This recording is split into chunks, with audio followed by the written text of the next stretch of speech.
Wearing the high-flying, extremely exciting Cabana Man Dan from New South Pro Wrestling, Forever Pro Wrestling, and Pro South Wrestling, and many, many more. CMD, thank you, sir, for being here with us tonight. How are you doing? I am doing good, and your introduction has fired me up, baby. Let me tell you, I'm sitting here in the Spartan Wrestling Arena where they're doing training classes in another room, so you might hear some people getting bumped around, but I'm trying to be in a locker room backstage, ready to rock and roll with you, Rabid Beaver. And I appreciate you inviting me on to the show. I mean, we got a lot to talk about. I mean, Alabama legend. I mean, Mike Jackson's still out there. So, I mean, I'm always going to be chasing his coattails as far as Alabama legend, but I appreciate the nod for sure. You're very welcome. First off, thank you for agreeing to be here. My fans and myself have some questions for you. We would love to get into that. Are you ready, sir? Oh, yeah, I am. Let's go. All right. So let us get to know you, Cabana Man Dan, a little bit more. The fans want to know and have asked me to ask you, how did you get the name Cabana Man Dan? Well, it rolls off the tongue. A name for a wrestler is always super important. You always need something memorable for the most part. I mean, there's some people with kind of generic names that get over huge, but I always wanted to be more of a character since day one. This is actually the same name I backyard wrestled as Cabana Man Dan when I was 15 years old in the late 90s. So it's always just been my character. I always wanted to be the Islander character. I always wanted to tap into the Filipino heritage, and that's just who I have been. I was a big RVD fan, and I liked having the three initials because you can get the crowd to sing along. So, CMD is a really good chant when you're getting your ass kicked, and it really fires you up. So, it's a really good chant when you're winning too. I mean, you can tell the crowd is behind you because they're going CMD, CMD. I mean, they definitely want to hear it and see it go on. Sir. So we got to see you a few weeks ago at one of the shows that New South was holding, and also at Forever Pro Wrestling.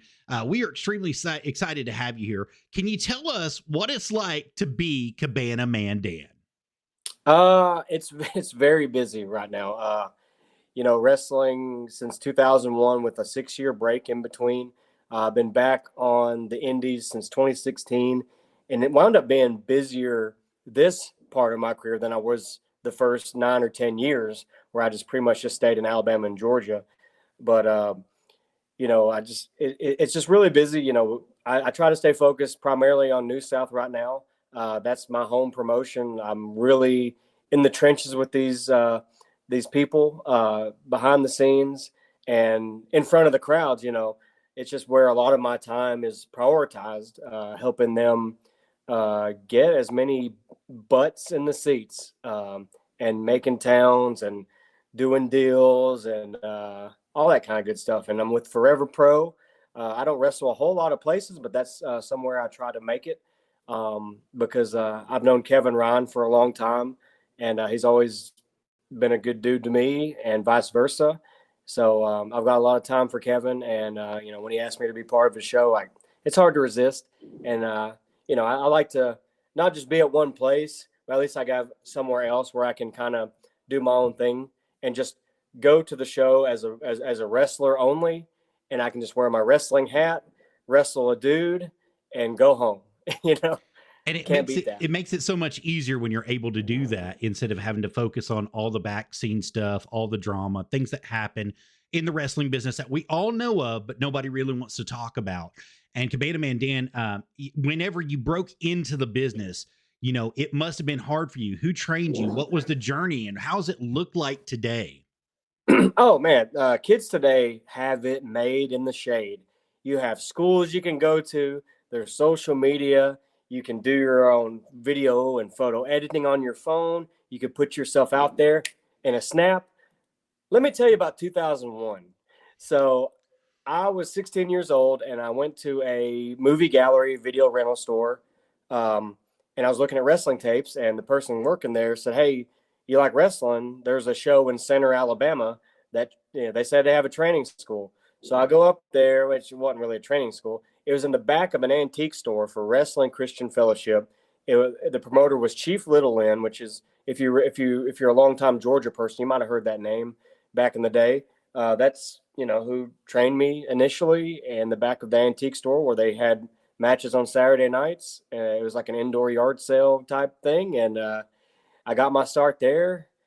Eventually the show closed, and this is before social media was big. I mean, there was MySpace a little bit, and it was literally, I had to get word of mouth. It's like, where do I go now? So I was literally getting word of mouth from other wrestlers. Hey, where can I get wrestling reps at? And they would tell me and stuff, and I'd actually have to mail VHS tapes to promoters, and write them letters and emails and stuff. So it's a lot easier now. Oh yeah, long story short, especially with the invention of social media and the invention of putting yourself out there through the internet and making sure, like, the internet was just in its very beginning stages when we were growing up. 96 through 2002 was like the very infancy, and it's just flown and taken off. So I actually started, Cabana Man Dan, working in video and video production for the CW in Chattanooga, Tennessee. And we were doing church shows, and a little guy came in, and he said, by the name of Harley Race. And he said, if you'll put me on the show and if you'll get me a time slot, I'll pay you every week to do it. And we had a board meeting about it, and I was the deciding vote for that factor. And I said, I want him. I don't care what it cost. I want this man to be on the show. I want him to do it. And we got him locally in this area at that time that was going on. It was on CW53, and it would only air at 2:00 in the morning. Now, mind you, so he picked like the worst time slot to be on, but it aired at 2:00 in the morning. And, what happened from there was just a miracle. So he hooked me up with Dr. Tom Pritchard. Dr. Tom Pritchard gave me a social media class, taught me how to use all the tools that we're using today and what we're doing today. And then we've just moved forward. So I know exactly where you're coming from just people walking in with a VHS tape and going, please, can you play this? Please, can you look at this? Please just help us to get noticed. And that was coming from somebody who had a huge name in the wrestling business, and they were just so scared to even give the man an opportunity to get on the air. So I definitely understand where you're coming from and how the internet has changed. The social media market has changed everything. Today, you can have something go viral with 1 million, 2 million, 3 million views in a couple hours if you're putting it out there properly. So let's get back to it, though. So recently, we know that you had a match with Roma Miller, a flip-flop on a pole match. And can you tell us what promotion that was in and what it was like to finally get your hands on Roma Miller after all the trash he talked? Well, it was for Primetime Wrestling. They're no longer functioning, unfortunately. That was their last event in Gadsden, and it was really fun. I've joked for a long time that I wanted to do something on the pole match, like, so bad, especially flip-flops on a pole match. It's just like we could never make it make sense anywhere else. And I mean, we just made it happen at Primetime, and we talked some trash about it for a couple of weeks and just made it happen. And it was a really fun and entertaining match. And I think there was going to be more to the program with Roma and I, but as in wrestling, plans change, pal. On the fly. Yeah. And that's the thing that nobody really wants to talk about. So, and there's another aspect to this too. We always hear card subject to change, right? But there comes a point in time where the card is changed, and you've got to let people who are in on the show know what's going on. Because if you don't, the wrong things could be said. You could damage people's reputation. You could have, especially in the wrestling business. The wrestling business is so small. If you just say the wrong thing about the wrong person at the wrong time, that could be the difference from them getting booked 12, 13 shows to getting booked one show the whole year. So yeah. That's a big thing for them. So I definitely understand where you're coming from, where they had the stipulation and the promotion shut down. Unfortunately, that's a very unfortunate situation for them. I hope that one day that they will come back, and they will come back strong, and you'll be a part of that in one way or another when it does happen. Now, let's move on just a little bit. At Forever Pro Wrestling, we got to see you a couple weeks ago, and you had a heck of a competitor in the ring with you. Can you tell us a little bit about that match and the rivalry between you two? If you're talking about the match, well, let's see, I've got two rivalries going on now. But the match that I had most recently for Forever Pro was against Kevin Ryan. And, it didn't get too heated. It was a little silly here and there. But, when gloves came off eventually, and, we really had to step it up. I mean, it was a match that's never happened before. at least one-on-one. I think we've been in like tag matches and, triple threats, but never a one-on-one situation. And it was fun. It was fun. It's a match I definitely want to do again, and try to get that win back, baby. But on the other side of my Forever Pro drama, the last time they were in Calhoun, Georgia, I wrestled Sal Renaro, and the match got interrupted by Sunny Days getting involved. And then Shane Oakley came out to make a save. Oh, freaking heartless Shane Oakley. And I wasn't super familiar with Shane. That's on me for not doing my homework on literally every single member of the roster. And unfortunately, yeah, he hit me in the back with a kendo stick, and I took the finish from Happy Madness and lost. So just announced this week that at Forever Pro this Friday, September 20th, I get my hands on Shane Oakley.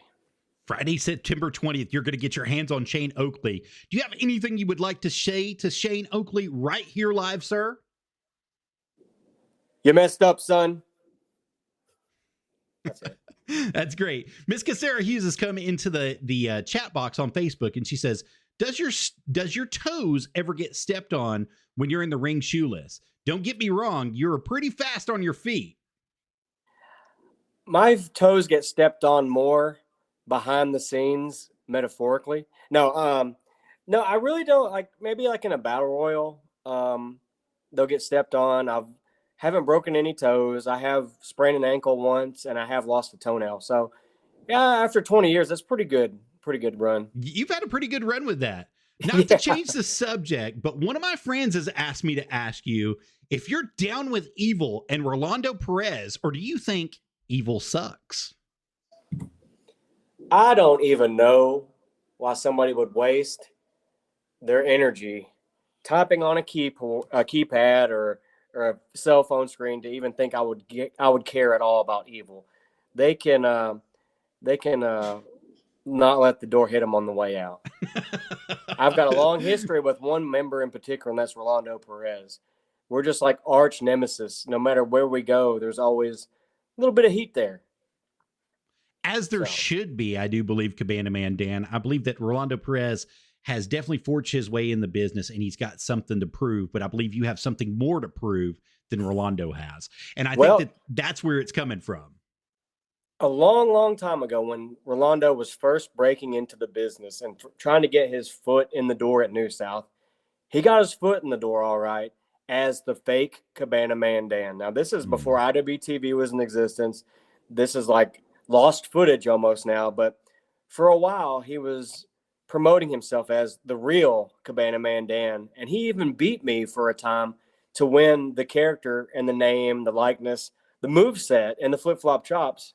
And I was just Dan, wrestling in black trunks, black knee pads, and boots. That's an atrocity. So I eventually won all the rights to Cabana Man Dan back from him. But and I had people crying in the crowd because it was so good. So it was awesome. It's my favorite story that no one today even knows about because it's not really recorded anywhere, and it's sad. Well, Rolando wants to relinquish it from history as well because he wants to keep all the fame and glory to himself. That glory hog he is. Such a good man. It exists on Cage Match. It's never going away. That's right. Not to change the subject, but what a hell of a match you had at All Business against Tyler Franks. A few months ago that you had right there at the Friendship Lodge at New South Pro Wrestling. Do you have any words for Tyler? Are you kind of got some animosity built up? Is there anything going on there? Are you going to get another chance at that big belt? Absolutely zero animosity towards Tyler Franks. I respect the hell out of him. He came back to New South when he was at a crossroads in his wrestling career, whether he stick it out with New South, he stick it out with the wrestling business altogether. He didn't know his way at the time. And he talked to general manager Dump Sanders and negotiated a comeback if he were to get a championship opportunity with that comeback. I mean, he earned it, but at the same time, it's like he came back because he was going to get a title shot, and he won the championship on his return. And he's not even the same Tyler Franks as he was back in maybe April or when that happened, April or May. I have to check it out. the dude is better every single time he steps into the ring. He's a little bit quicker. He's a little bit more tan. He's in better shape. He's got abs peaking. He's getting bigger. He's got the shoulders, got the arms. And now he's the New South champion. He's on his way to being the best New South champion that we've ever had. And I will say that as the third longest reigning champion in New South history. He's awesome. And you do the work, you do the right things, you don't take shortcuts. And now he's going into NWA in October, and he earned that right. He works hard for New South. He works hard for Retinal Wrestling. He works very hard for NWA Crossfire. So, I mean, everything. And, he started with New South. He got his initial training in a New South ring, but that wasn't enough for him. He went and saw Dr. Tom and went to finishing school, is what I like to call it, and became, on the right path to where he is now. So, I mean, I'm a big fan of Tyler, and he knows that, and we've talked a lot. So, I mean, anything that he gets, he deserves, and it's all been good this year for him. So, as far as I know. That's extremely big coming from you, especially being one of the longest title holders in New South Pro Wrestling that in history, and for you to give him the torch and to pass the torch on to him. And I'm telling you, you had a heck of a match at the Friendship Lodge, and it went so far that the time limit ran out and they restarted it just so that you could get the match back in. And they made sure that you had a complete finish for that match. And I've got to say, there was at one point in time you questioned hitting him with the bell, and you had it in your hands, and for some reason you dropped it. I was screaming, "Do it, hit him, get him, hit him!" I was ready not for it. Not that way, but not that way. It wouldn't have been right. So you absolutely have got it right. The man is polished. Like you said, he went on to finishing school. He went on to polish his craft and to make his craft better. And that's what we have to do every day. It's not about where we're at today. It's about where we're going for tomorrow. That's right. And being better tomorrow in this business, whether it's through announcing, through wrestling, through being the best behind the scenes person you can be, even if you're just carrying somebody's luggage. Funny story. Whenever we first got started in the business, that's what we did is whenever they were holding matches, we put up the ring, we took down the ring, we tore the apron down, we tore the mats off of it, we put the boards down. If it was a steel complex, we moved the steel complex out. I mean, we did everything that we had to do to make sure that we were inside the business somehow, some way. And eventually, over time, we gained a reputation and gained respect and got to where we were going. But I want to say, if you do it the right way, you work hard and you try to better yourself every day, and you're always looking to better yourself. And it doesn't matter. You can learn from anybody. You can learn from the man who's holding the mop and the broom, or you can learn from the man who's inside the ring throwing people around. You can always learn something from somebody. Just better yourself every day, and you're going to go far. So, and that's the more you know. Yes, sir. Go ahead. Beaver. And that's the more you know with Arabbidb3aver. That's right. And you're absolutely right. I mean, I still put the ring up. I still take it down. I still take out the trash. You never stop paying dues. I mean, wrestling has given me a lot, and I'm always continuing to give back to it one way or another. And I've gotten to do a lot of really crazy, cool things in the last 20-something years.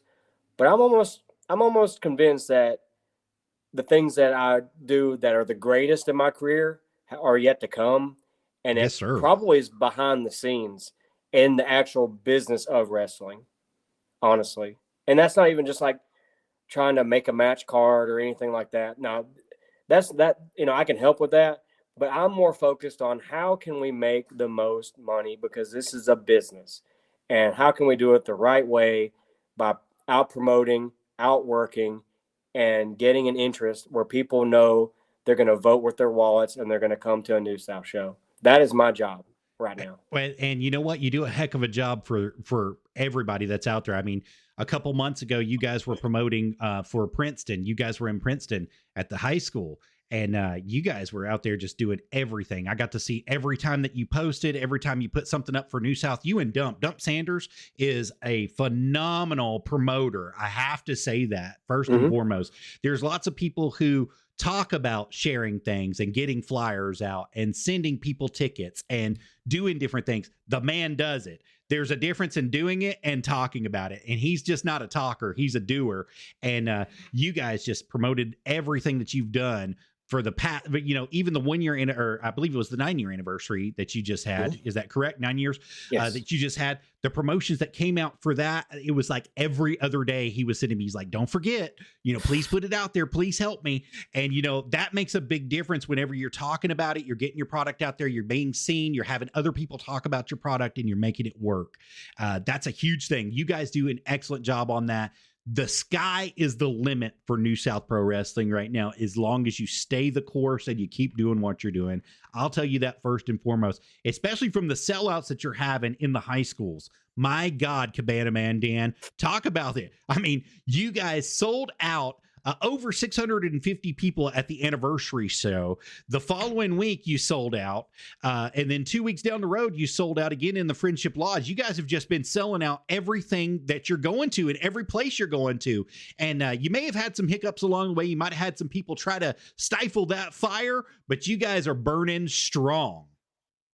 Right. And like you said, it's just, we compete with ourselves. We fight our history, and we had a good showing for anniversary show. I think we're a little high on your number, but we want to get to. We've had 650 at other shows before, but it was a very, very good crowd for a very new venue, and the sky is the limit. We're really setting up an incredible 2025, especially in the North Alabama Huntsville area. I mean, we're having New South shows at the Von Braun Civic Center twice this year.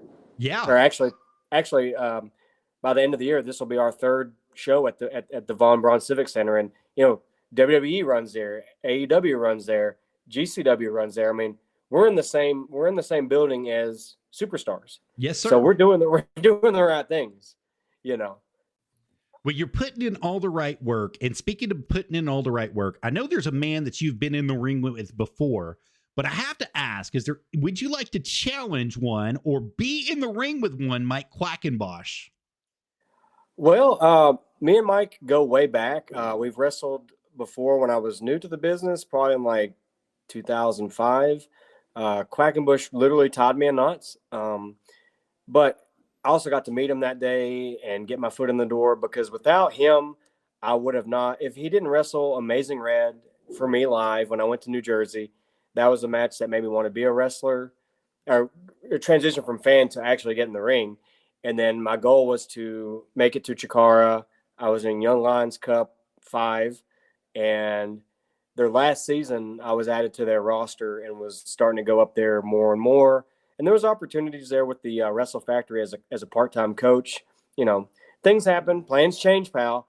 But the fact that things were in motion with that, that just means that, that my hard work paid off, but that wasn't the final destination. We keep going. That's right. Absolutely.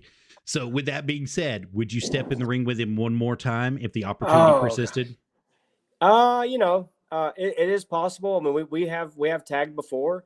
I like it better on that side of it because he's not tying me up in circles, but sure. Why not? The reason I'm saying this, Cabana Man Dan, is because here in a couple weeks at the School of Morton, he's going to be hosting a seminar. He's going to be having it. So if you're interested, you might be able to get your foot in the door with Mike Quackenbush one more time. I don't know if he can handle the flip-flop chops now, but it would have been good, like maybe 3 or 4 years ago. Let's just leave it at that. Like 3 or 4 years ago, I was in a little bit more peak performance and really could give him a run for the money. And he's still amazing in the ring. He wrestled in Alabama a few weeks ago and hasn't missed a beat. So, I mean, I wish more people could see it. All right, Command Man Dan, we're running out of time, but I've got a couple more questions for you. I think we're going to be able to get them in. All right. Well, that's the thing. I can talk a lot about wrestling. That's fine. That's absolutely fine. Is there anything you would like to say to anyone watching looking to fulfill their dreams and becoming a professional wrestler or getting in and breaking into the business? Yes, because I mean, getting into wrestling, it's trial and error, and it's learning by making mistakes. And where you are now is not where you're going to be in the future, like you said earlier. But one thing I was guilty of is I lost the enjoyment of wrestling. Comparison is the thief of joy. Yes, sir. Is where I'm getting to. and you put in the work. You're gone every weekend. You're sleeping on couches. You're sleeping in cars at rest stops. You're flying on the cheapest ticket on Spirit with one bag just because you're just trying to get your name out there. You don't draw a lot of money. You don't have the name value. You might have a value here, but you have to build that value elsewhere. You have to wrestle so much where people don't know that, hey, you're an Alabama guy. Oh, you're not a Southeast guy. Oh, you're a Midwest guy. You're just a professional wrestler. And if you see people getting opportunities, they probably earned it or they had a easier way in than you, but don't let that discourage you from what you're doing, because you got to wrestle with blinders on, because you would see people kind of surpassing you in your own way that you're thinking they're surpassing you. But at the same time, there's hundreds of other wrestlers that think that they're behind you in line too. That's absolutely the truth. Absolutely the truth. If I'm on this, people don't realize that I didn't realize I'm on the come up that I actually was on, because you're chasing it. That chase, that fire, you just can't let it get to you. You can't get that why not me attitude. If that person got that spot and they dropped out, would you be the next person they call? Probably not. So you just got to keep the course. Well, you said something important by keeping the course. See, Casey Kazana came on a couple weeks ago and he said, you never know when your number is going to be called. You never know what trip it's going to be or who's going to duck out of what match, and they're going to need somebody to fill up. And he said, if you put on the show of a lifetime and you feel like you're doing great, it's going to happen for you one day. Somebody is going to notice. The fans are going to notice. And he said, if the fans notice, that's when it really becomes real, is because it doesn't matter what promotion you're in or where you're at. If the fans love you, they're going to love you forever. So, I mean, that's so true. So true. I agree. And you never know, especially with, like we're saying with social media, you never know who's watching. You never know. Because I had one match with Derek Neal at in Tampa, WrestleMania weekend at Family Reunion for IWTV. We had a match, and later in my DMs was somebody from, a global company, wanting more information about me. Unfortunately, it was, how old are you and how tall are you? And I was like, oh shit, these are my worst strengths. I was like, I'm 36 and 5'3". So it is what it is. Like I said, I think my career is going to expand way beyond the ring, whether that's mentorship, the actual business of professional wrestling, and expanding it. It's the longevity is there. Yes, sir.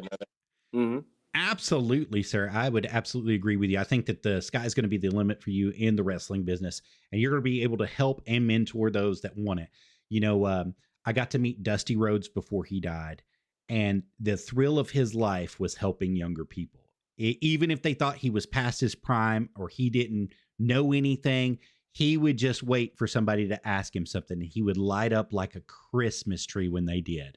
And it made the world to him. And I see that in you. I know that that's speaking very big, but I see that in you. I think that you're going to light up like a Christmas tree one day, and you're going to wait on these kids to ask you questions, and you're just going to explode all over them. And they're not going to know what to do with the knowledge you're giving them, but they're going to try to apply it the best they can. And you're going to show them how to apply it. And I really believe that from the bottom of my heart, Cabana Man Dan, I think that you're going to be there in that position one day. So you just keep working and you just keep doing it, and you're going to get there, sir. You get the thumbs up from Wrestle Talk.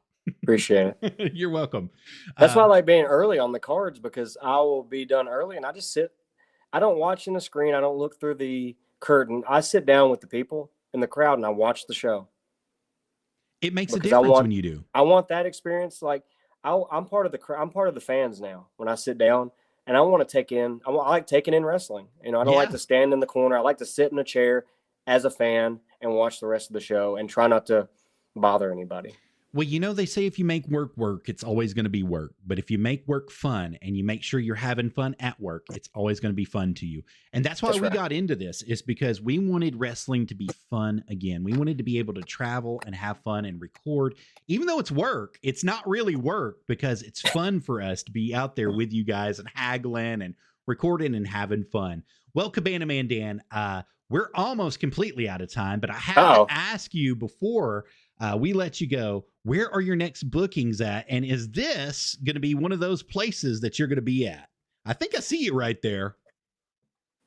The old Alabama Jam going to be taking place with that fatal 4-way #1 contenders match, that tag team match, I should say, right in Gadsden, Alabama, Saturday, September 21st. Tell us just a little bit about it, Cabana Man Dan. Alabama Jam is a huge stack card. Like you brought up, the fatal 4-way tag team match for the #1 contendership to the tag team championships held by TNT. You got the Dumpster Divers. We are the first ever New South tag team champions. We had a nice run with those. It'd be nice to shine up those belts one more time. You got Annihilation, which they're brand new to New South, and they're fairly new to the scene. I don't know if you're familiar with Demon Master 1, longtime Georgia legend wrestler, blowing the fire with the face paint. Yes, sir. And all the leather. Yeah, that's his sons, and they're big boys, and I see something good in them, and I wanted to bring them into New South. Unfortunately, now I got to wrestle them, so we'll see how that goes. Alongside the Cortege with Esteban Diaz, Zach Johnson. So, Tony Evans is going to be aloof somewhere. And then also you have Evil, and you never know which one of Evil you're going to wrestle, whether it's Rodney Rockchild, Negative Lee, Orlando Perez, or Marcus Dillon if he's healthy. So I absolutely despise Negative Lee, and I don't know why. There's just something on the inside of me that irks every time he talks. Do you have that same feeling? He is channeling the ghost of Percy Pringle every time he opens his mouth. It's like I love it and I hate it. So Better it's a weird words have feeling. never been spoken over somebody. Yeah, I mean, he is channeling Percy Pringle III every time he opens his mouth now, and it is the most entertaining, and you want to see that guy get his ass kicked. So it's great. Every time. It's not even a question of when. It's just, come on, please do it. Please do it. Please do it. Tell us about your other bookings that you got going on besides the Alabama Jam. What's going on with Cabana Man Dan? Well, like Friday, I said, I'll be at Forever Pro against Shane Oakley. And then I've got a week off somehow, the last week of September. No shows, but we're coming back strong October 4th and 5th at the Von Braun Civic Center for CamiCon, the Huntsville Anime Invasion. We got 2 days of wrestling, 1 hour on Friday on the evening. And then Saturday, we've got a 2-hour show block in the afternoon with special guest, former WWE star, Matt Riddle will be in action. Nice. So that's huge for us. That's really huge for you. So that was I mean, everybody wants to see Matt Riddle versus Cabana Man Dan because they want to see two barefoot guys wrestling it up. But I think I'm going to have bros back that day. Absolutely. I think you will too, sir, to be honest with you. Now, before we let you go, we've already talked about your bookings. What about your t-shirt sales and merchandise? You got any merchandise that's available through Pro Wrestling Tees or anything? That is right, my friend. You can go to prowrestlingtees.com/CabanaManDan. There's about a dozen shirt designs on there. You can get any kind of shirt you want, whether it has sleeves, no sleeves, long sleeves, or a hoodie, I believe. If you see me at shows, I also have a plethora of photos, 8x10s, buttons, and all sorts of knickknacks at the table. So absolutely, sir. And for anybody watching that would love to book you that has not seen you perform or wants to see you perform, how can they do so, sir? I am on all social media platforms, way too much. Facebook, Cabana Man Dan. I'm on X, Cabana Man Dan. Instagram, TikTok is cabana.man.dan, and email is cabanamandan@gmail.com. Hit me up. I've wrestled in 17 states over the past 20-something years, and a consummate professional wrestler. You tell me what to do, I go do it. I'm going to show that directly off of your Facebook page. If you'll give me just a second to get there. I was trying to look to find it. As you see right here, he's got Cabana Man Dan, Instagram, X, Twitter, TikTok, YouTube, and he's got beacons at Cabana Man Dan. It's beacons.ai/Cabana Man Dan right there. And then as we were talking about your t-shirts, I know that they're on here somewhere because I passed them earlier. There they are right there. So you can see it right here at prowrestlingtees.com. That's mydan.html is what it's going to be / that's -my-dan.html, correct? Well, if you just go to prowrestlingtees.com /CabanaManDan, all of them will be there. the That's My Dan shirt kind of had a resurgence lately and got wound up on the best sellers or the hot sellers list somehow. So that was cool. That's awesome. Next to Joe Hendry. It's like, come on. He's like the most over guy in wrestling right now. How did you perform that? How did you do that? Let me head over back to the live scene. It just loaded up for us. So they can see that. That's my Dan's shirt right there. It's $19.99, guys, plus shipping and handling. So you guys definitely get on that. Make sure that you've got your sizes. Your sizes are available directly right here.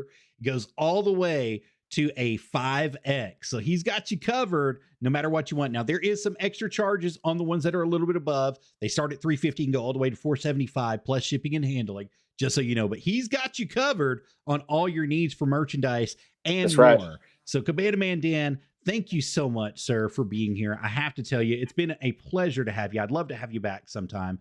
I hope that you'll come back. And remember, absolutely. We have just scratched the surface. This is just the tip of the iceberg. I got all sorts of stories and interactions over the years. So, maybe even after a Forever Pro show, we yes, sir. Some more.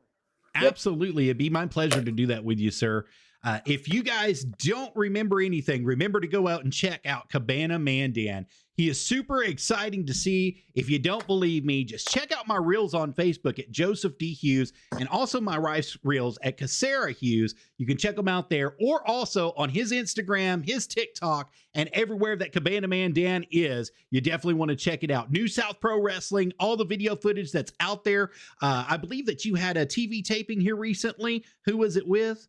I want to say it was IWTF, but I don't believe that was correct. IWTV. IWTV. All of our shows get taped to go up on full shows go up on IWTV, and then after a while we clip the matches out, put them up on YouTube. We take all the copywritten music out, and you can just go straight to the matches on YouTube. And whether you watch on IWTV, YouTube, or anywhere else, if it's New South or it's Cabana Man Dan, it helps us make some of those sweet pennies. Absolutely. Thank you so much for being here, Cabana Man Dan. It's been a pleasure having you on the show. And I definitely want to have you back sometime. Awesome. All right. Sometime. Thank you, sir. You have a great evening. You